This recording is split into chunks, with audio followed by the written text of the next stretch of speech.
I was talking about, people like FBG Duck, King Von, Mo 3, how it seems like, it's to be a rapper is like a dangerous profession right now. I can remember a time when it was unfathomable for a rapper to be killed like that. Like now, Shan, tell me, am I right or left? But like when Scott LaRock got killed, like that was very shocking for the fact that he was in hip hop. Like he was the first one to get murdered on some street shit, and it made you feel like, damn, if he's not safe, like nobody's safe. Like Lord, I have a story about that.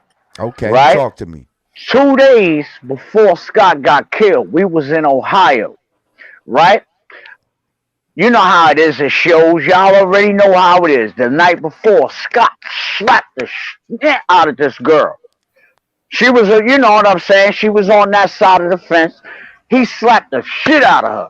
I got in the elevator in the morning.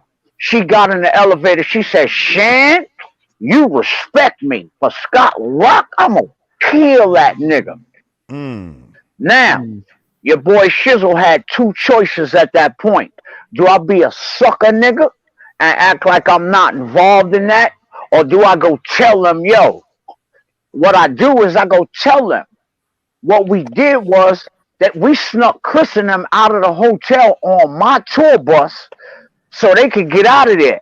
They followed the girl and a whole entourage of cars, followed my bus, which they thought was Chris's, to the airport. But when they seen through the window, Shan on that bus, they didn't fire off because they was going to lace Scott.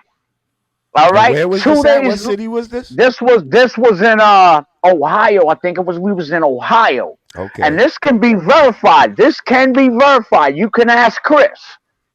You know what I'm saying? Right. This can be verified. 2 days later, this happened with Scott. So in my mind, what y'all see is one thing. In my mind, when it happened, I thought that that girl had that much power that she came to New York and popped Scott off.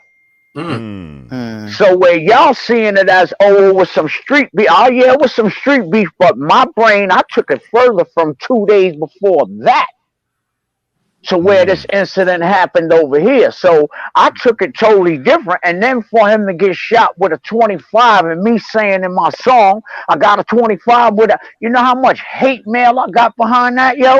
Yeah. Wow. People actually thought that I did that to Scott because I said I got a 25 and he got shot with a 25. Damn. Wow. Wow. Behooves me. But hey, rest in peace to Scott. Right.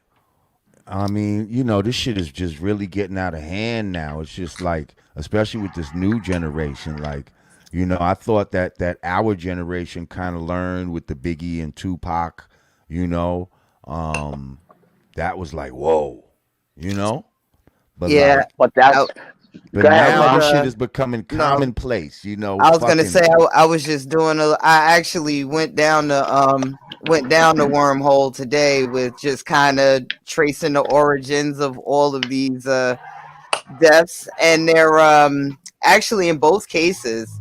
I actually spoke with somebody who's a little close and personal to the situation in Texas. That was the rapper Mo 3. That is a situation where like it's like retaliation, and it ends up happening, and then something ends up happening to Mo. And I think the same thing is happening with Von's situation. Rest in peace to him. He's been on social. There's a few videos of him floating around and kind of Listen, let's keep it real. They taunt other rappers. They laugh when people got killed and stuff like that. Yeah, they act like they got stuff in their lyrics talking about, oh, it's 6-24, like that's some sort of scorecard that they're keeping. Thank you, brother, for keeping it 1,000. Right. There's a lot of back and forth going on, and So let's not romanticize who these guys are a lot Right. of times Let's either. not say that this is not our nephews and our nieces that we need to smack up Right. a little bit, and you Yep. know what I'm saying, and put them in their place. Well, what you You know gotta what I'm saying? understand, what you gotta understand is the energy that you put out is the energy that you're gonna bring back to you. Period. Right. You Hold know what I on. mean? But you got to remember, Lord, back in the days, you know, if you put that gangster stuff on the record, if you wasn't a dancing, you know what I'm saying? You put that gangster stuff on the record, the real gangster gonna come test you. But Facts. now everybody's a gangster. You know what I'm saying? All this jewelry they wear, we know it's slum. Shorty, stop playing like, cause you wouldn't be riding in the car you riding in if your diamonds was like that, and if you did, that's some stupid nigga shit. So you're just propelling the stupid nigga shit. So we know the diamonds ain't real, nigga. When they beat you up and take your jewels, they gonna be mad because they took something fake. But why are we doing that? Because the media and those that are in power are making it cool to do this. We didn't do when we did this.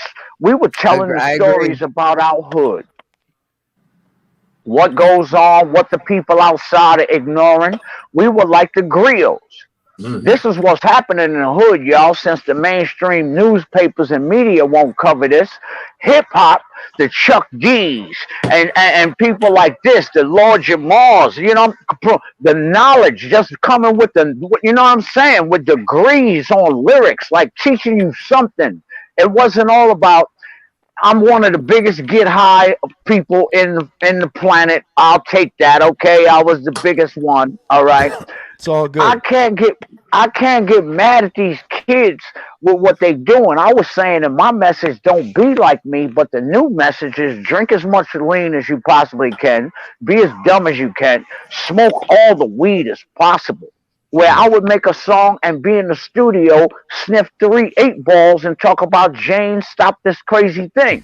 I'm high as a fucking kite, but I'm telling the fucking kids not to do what I do, not to be like me. So that's where the message started getting fucked up in the game. Hey, ain't that what Mel and them was doing on White Lines? Wasn't Melly Mel and Vivid them dreams fucking of passion. But they what? said, don't They do it, said do it, don't do do it, don't do it, and Baby. everybody knew Baby. that Melly Mel and all them dudes, Do Scorpio and it. all of them dudes, and they'll tell you them boys they was sniffing. Well, they was all Curtis snipping. Blow. Why you think It's his not last my name was place Blow? to. It's not my place to put nobody under the bus or say what nobody was doing. No, no, All no, no, right, no, no. unless I'll tell hold your on, no, shit. I'm not Yeah, yeah. saying. Listen, I'm just. It's just I'm different. I was, if I would never tell on nobody. What I did is what I did, and that's all good. But I'd never tell who else was at the table with me. And if anybody told you that they saw Shan getting high, they was getting high with me. Now let's put that shit out there. Oh, Mm. nice. We could bring that up because somebody did tell me that back in the day. Baby, baby. Do it. Well, Right.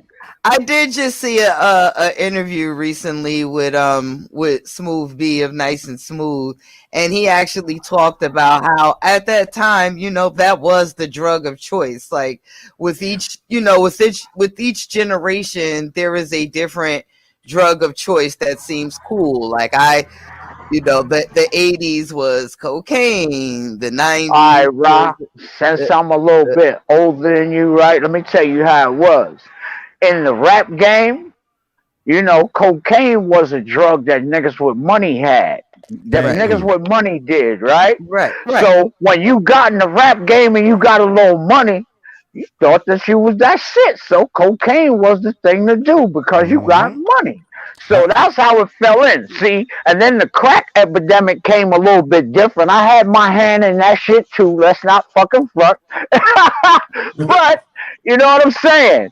But that's how it came in. That's how cocaine was introduced to us. The artists bring that shit in really like, whoa, you know what I'm saying?